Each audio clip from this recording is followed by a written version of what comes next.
araw sa inyong lahat. Ako po pala si Siren Mahinay, ika-11 baitang, section Isaak. At ang ating tatalakayin ngayon ay tungkol sa gamit ng antas ng wika. Ito po pala ang aking performance task sa komunikasyon at pananaliksik. Antas ng wika ay nagpapakita ng iba't ibang paraan ng pagsasalita ng isang wika. Ito ay mahalaga upang magkaintindihan ang mga miyembro ng isang komunidad at ang mga taong naninirahan dito. May dalawang uri ng antas ng wika. Ang una ay ang formal, ginagamit sa paaralan o pang-intelektual.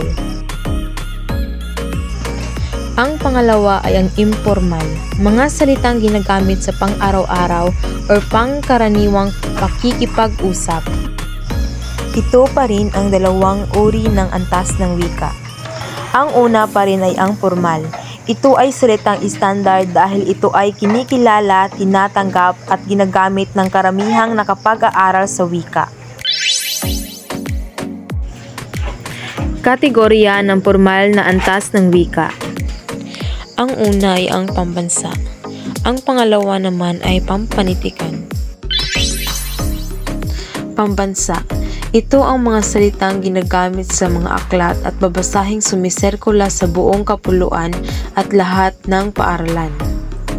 Halimbawa, ama, anak, dalaga.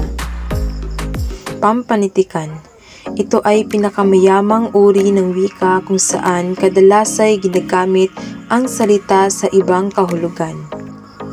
Halimbawa, mabulaklak ang dila, kaututang dila, balat sibuyas. Ito naman ang kategorya ng informal na antas ng wika. Ang una ay ang balbal, ang pangalawa ay kolokyal, at ang panghuli ay lalawigan. Balbal. Ito ay tinuturing na pinakamababang antas ng wika. Ito ay karaniwang ginagamit sa lansangan at karaniwang ito'y binubuo ng isang grupo. Halimbawa, parak, pulis, jowa, kasintahan, tsaring, biro, datong, pera. Kolokyal, ito ay mga salita na ginagamit pang araw-araw na hinilaw sa formal na salita. Madalas ginagamitan ito ng pagpapaikli o pagkakaltas ng ilang titik sa salita para madaling maintindihan.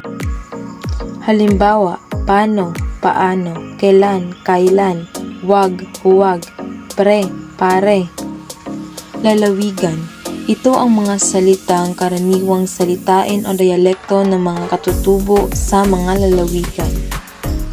Halimbawa, ambot, iwan, bisag, buhay, amiga, kaibigan, gayem, higala.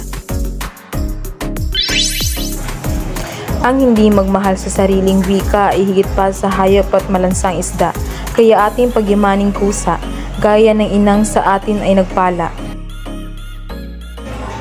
Thank you sa pakikinig!